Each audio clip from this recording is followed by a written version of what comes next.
Hi friends, வணக்கம். Welcome to Kuzhali kitchen.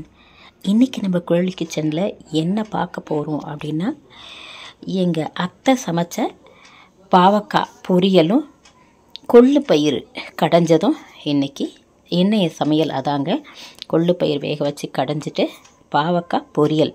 நான் என்னுடைய ஸ்டைலில் வறுக்கிற பாவக்காய் வறுவல் நான் உங்களுக்கு நிறைய தடவை போட்டிருக்கேன். இப்போ பாருங்கள், அவங்க செஞ்சது இது. பாவக்காய் பொரியல் எப்படி செய்கிறாங்க அப்படின்னு பார்க்கலாம்.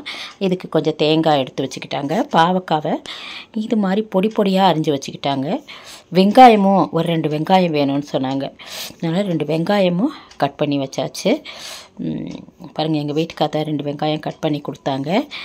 அது கட் பண்ணி வச்சுட்டு அவ்வளோதான். இப்போ எண்ணெய் சட்டி போட்டுட்டு அதில் ஒரு 2 டீஸ்பூன் 3 டீஸ்பூன் அளவுக்கு எண்ணெய் ஊற்றிக்கிட்டாங்க. கடுகு உளுத்தம்பருப்பு போட்டு தாளிச்சிட்டு கருவேப்பிலை போட்டுக்கிட்டோம். பாருங்கள், நல்லா இருந்துச்சு. இது நம்ம என்ன செய்யலாம், சாப்பாட்டில் போட்டு கொஞ்சம் நெய் போட்டு பசைஞ்சு சாப்பிட ரொம்ப நல்லா இருக்குது. ஒரு சிறு கசப்பு இருக்குது, ஆனால் நல்லா இருந்துச்சு. இந்த வெங்காயம் 2 வெங்காயம் போட்டதையும் நல்லா வதக்கியாச்சு. பாருங்கள், நல்லா வதக்கிட்டு இந்த பாவக்காய் அரிஞ்சு வச்சுருந்தாங்கல்ல பொடியாக, அதையும் எடுத்து கொட்டிக்கிட்டாங்க. கொட்டிட்டு அதையும் நல்லா வதக்கினாங்க. இது நல்லா வெங்காயம் கொஞ்சம் நல்லா வதங்கிட்டோன்னு அதுக்கப்புறம் இந்த பாவக்காய் போட்டுக்கலாம். பாருங்கள், பாவக்காயும் போட்டாச்சு.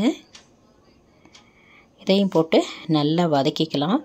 இப்போ இது கொஞ்சம் நல்லா வதக்கி விட்டுட்டு இதில் என்ன சேர்த்துக்கிறாங்கன்னா, உப்பு மஞ்சத்தூளும் நம்ம சேர்த்துக்கலாம். தேவையான அளவு உப்பு போட்டுட்டாங்க. அதே போல் ஒரு டீஸ்பூன் மஞ்சத்தூளும் போட்டுட்டோம்னா இந்த வெங்காயம் பாவக்காய் எல்லாமே நல்லா சுருண்டு வதங்குற அளவுக்கு நம்ம நல்லா வதக்கணும். வேணால் தேவைப்பட்டால் இன்னும் 1 ஸ்பூன் எண்ணெய் ஊற்றிக்கலாம். ஏன்னா அவங்க தண்ணியே இதில் ஊற்றலை, இதில் வெறும்னா அப்படியே வதக்குறாங்க. அதனால் நம்ம எண்ணெய் வேணால் இன்னும் 1 ஸ்பூன் 2 ஸ்பூன் எண்ணெய் சேர்த்துக்கணும். இப்போ இது நல்லா வதங்கி சுருள வதக்கணும். நல்லா சுருள வதக்கணும். வதக்குனதுக்கு அப்புறமா இதில் நம்ம மிளகாத்தூள் சேர்த்துக்கலாம். மிளகாத்தூள் சேர்த்துட்டு கூட என்ன செய்கிறாங்க, ஒரு 5 நிமிஷம் சிம்மில் வச்சுட்டு. இது பாருங்கள், இது கொள்ளு பயிறு, முளைக்கட்டின கொள்ளு பயிறு.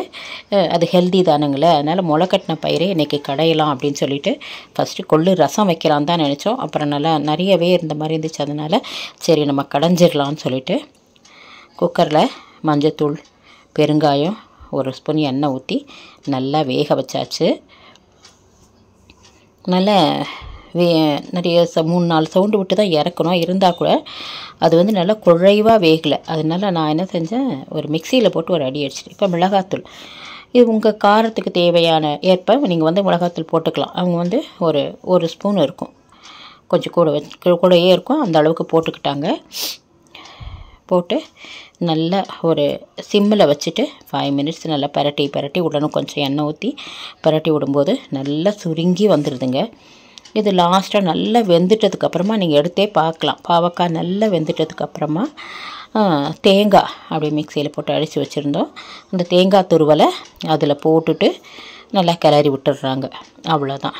இது ஒரு பாவக்காய் பொரியல். ஒருத்தவங்க ஒரு மாதிரி செய்வாங்க இல்லைங்களா, அது மாதிரி இப்போ இது எங்கள் ஓரகத்தி செய்கிற மாடல் தான். எங்கள் மாமியார் இப்படி தான் செய்வேன்னு சொன்னாங்க. சரி, அதனால் இன்றைக்கி இதை உங்களுக்கும் சொல்லலாம் அப்படின்னு சொல்லிட்டு தான் நான் போட்டிருந்தேன். ஏன்னா நான் இந்த மாதிரி மாடலில் செஞ்சதே இல்லை. இது பருப்பு கடையிறதுக்காக 2 பச்சை மிளகாய், 2 வெங்காயம், தக்காளி, பூண்டு எல்லாம் எடுத்து வச்சுருக்கேன். இது பாருங்கள், வெந்துருச்சு கொள்ளு பயிறு. இருந்தாலும் நமக்கு பருப்பு கடையிறதுக்கு குழைவாக வேணும் இல்லைங்களா, அதனால் மிக்சியில் போட்டு ஒரு பீட் கொடுத்து வச்சுக்கிட்டேன். இப்போ இதில் கடுகு உளுத்தம்பருப்பு கொஞ்சம் ஜீரகம் போட்டுக்கிட்டேன். போட்டு தாளிச்சிட்டு அதில் நம்ம அந்த பச்சை மிளகாய் 2, நான் வேறு எதுவும் காரத்துக்கு எதுவுமே சேர்க்கலை.